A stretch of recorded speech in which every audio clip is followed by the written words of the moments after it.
Welcome back. The Eastern Eagles are hoping for a victory when they return from their bye week next week to host Sacramento State. But for Ryan Kelley, just being able to play his senior season has been a victory in itself after a life-changing incident this spring.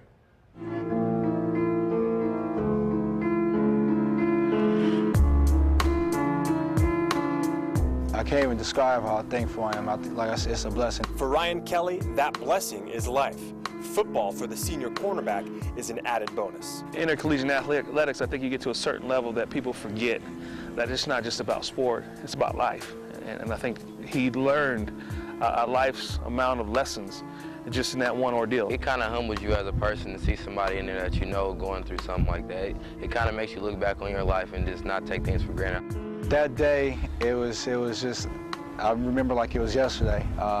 Just feeling sick. That day in March, Kelley's football career and his life were almost taken from him. It was just an unbearable headache. It felt like an elephant was just like walking across my head. But he ignored his girlfriend's urging to go to the hospital because he had a final the next day. I ended up passing out in the bathroom about 2, 3 o'clock in the morning.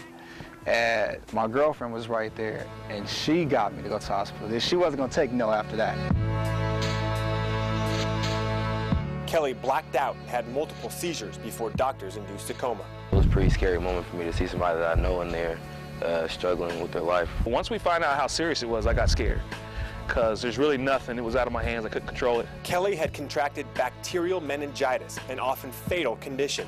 He spent about a week in that coma before coming to. I didn't know where I was, and I woke up Sunday morning, Easter Sunday, which is to me is something. But it wasn't until later that he realized how close he came to dying. It got really emotional for me, and I broke down. And reading about it and learning the statistics about it, I'm like, man, I'm so blessed to be alive, and I walked away with, all of, living, first of all, and then all of my limbs. Kelley was on the outside looking in during spring football, but by summer he had worked his way back onto the field. I want to show people that, show myself, prove my teammates, prove America, anyone, that this wasn't going to be the end of Ryan Kelley. And since the ordeal, he's been like a bright light for those around him. For him to try and come back, it makes us work a lot harder to see him trying to come back. It makes us push him, it makes him push us. I think the rest of the kids did a great job rallying around Ryan. I think the team did a great job rallying around Ryan, and Lord willing, he's here today. He's playing some pretty good football. So good, in fact, Kelley was named the Big Sky Defensive Player of the Week on Monday after returning one of his 2 interceptions for a touchdown in the win at Montana State. I'm like, I read it, I get teary-eyed. It put a big smile on my face to watch it on TV and see that he's doing a lot better. The honor is a validation that despite his adversity, Kelley's perseverance and hard work are paying off. For him to be here and to be able to play at the level that he's playing at right now is definitely remarkable. It's a testament to his will.